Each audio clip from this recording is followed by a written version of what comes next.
ಸಾಧ್ಯವಾದನೋ ಮುಖ್ಯಮಂತ್ರಿ ಆಗ್ಬೋದು.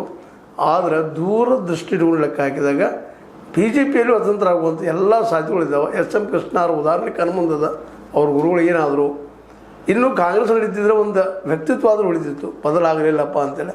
ಬದಲಾಗಿಯೂ ಏನೂ ಲಾಭ ಮಾಡ್ಕೊಳ್ಳಿಲ್ಲ ಬಿ ಜೆ ಪಿಯಿಂದ ಅನ್ನೋದು ಅಷ್ಟು ಸತ್ಯ. ಅಲ್ಲಿ ಜನನು ಅವ್ರ ಬಗ್ಗೆ ಮೊದಲು ವಿಶ್ವಾಸ ಇಡಲಿಲ್ಲ ಎಸ್ ಎಂ ಕೃಷ್ಣ ಅವ್ರ ಮೇಲೆ ಅನ್ನೋದು ಅಷ್ಟು ಸತ್ಯದ. ಹೀಗಾಗಿ ಡಿ ಕೆ ಶಿವಕುಮಾರ್ ಅವರು ಇನ್ನು ಮೋಸ್ಟ್ಲಿ ಕದನ ಕೇಳಿಲಾರದ ಕಾಂಗ್ರೆಸ್ನ ಹೇಗಾದರೂ ಶತಾಯಗದವರು ಗೆಲ್ಲಿಸ್ಕೊಂಡು ಬರಬೇಕು ಅನ್ನುವಂಥ ಹಂತಕ್ಕೆ ನಿಲ್ಲುವ ಸಾಧ್ಯತೆಗಳು ನಿನ್ನೆಯ ಈ ಒಂದು ತುಮಕೂರಲ್ಲಿ ನಡೆದಂಥ ಸಮಾವೇಶದಲ್ಲಿ ಎಲ್ಲರನ್ನೂ ತಮ್ಮ ಚಕ್ಕೆಗೆ ತೆಗೆದುಕೊಳ್ಳುವಂಥದ್ದು, ಅದೇ ಕಾಲಕ್ಕೆ ಸಿದ್ದರಾಮಯ್ಯ ವಿಶ್ವಾಸವನ್ನು ಗಳಿಸಿಕೊಳ್ಳುವಂಥದ್ದು, ಅವರ ಬೆಂಬಲಿಗರನ್ನು ಸಹಿತ ವಿಶ್ವಾಸ ತೆಗೆದುಕೊಳ್ಳುವಂಥ ಕೆಲಸವನ್ನು ಮಾಡುವ ಎಲ್ಲ ಸಾಧ್ಯತೆ ಕಂಡು ಬರ್ತಾ ಇದ್ದಾವೆ.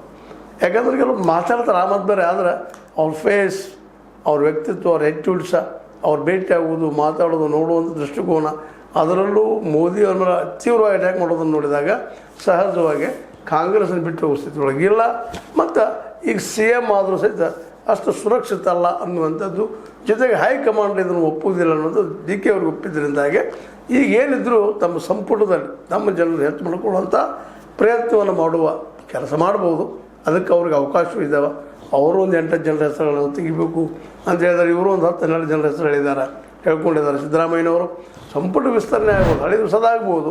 ಹಳೆದು ಹೊಸದಾಗುವ ಸಂದರ್ಭದಲ್ಲೇ ಹಳಬರು ಎಷ್ಟು ಸಾಧ್ಯನೋ ಅಷ್ಟು ಮಾಡ್ಕೊಂಡು ಹೋಗ್ಬೇಕು, ಕಿತ್ಕೊಂಡು ಹೋಗ್ಬೇಕು, ಇನ್ನಷ್ಟು ಗಟ್ಟಿ ಆಗ್ಬೇಕು, ಗಂಟು ತೊಗೊಂಡು. ಯಾಕಂದರೆ ಇವತ್ತು ರಾಜಕಾರಣ ಅಂದ್ರೆ ಗಂಟಿದ್ದಂದ್ರೆ ರಾಜಕಾರಣ, ಜನರ ಮನಸ್ಸು ಗೆಲ್ಲೋದಕ್ಕೆ ಅಂತ ಅಲ್ಲ. ಆದ್ರೆ ಗ್ಯಾರಂಟಿಯಿಂದ ಗೆದ್ದಿದ್ದನ್ನು ಇಬ್ಬರೂ ಒಪ್ಲಿಕ್ಕೆ ಇತ್ತಿದ್ದಾರೆ. ಇವತ್ತು ಬಿ ಜೆ ಪಿಗೂ ಮನವರಿಕೆ ಆಗ್ಯದ, ಗ್ಯಾರಂಟಿ ಇಲ್ಲ ಅಂದ್ರೆ ನಾವು ಗೆಲ್ಲಕ್ಕೆ ಸಾಧ್ಯ ಇಲ್ಲ ಅನ್ನುವಂಥದ್ದು.